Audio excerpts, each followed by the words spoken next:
Huawei is already getting ready to create a replica of the Apple Watch, at least in regards to its design, as leaked images indicate the existence of the Huawei Watch Fit 3.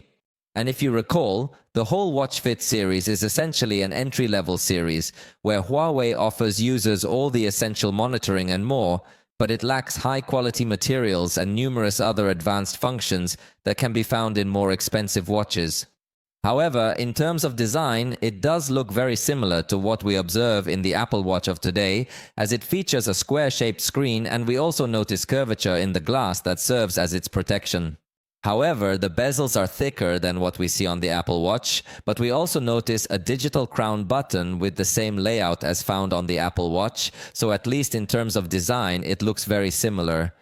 These images have been shared by Roland Quant through his X account, but as I mentioned, it's a watch that will have much more limited capabilities compared to those of the Apple Watch, but with a much longer battery life.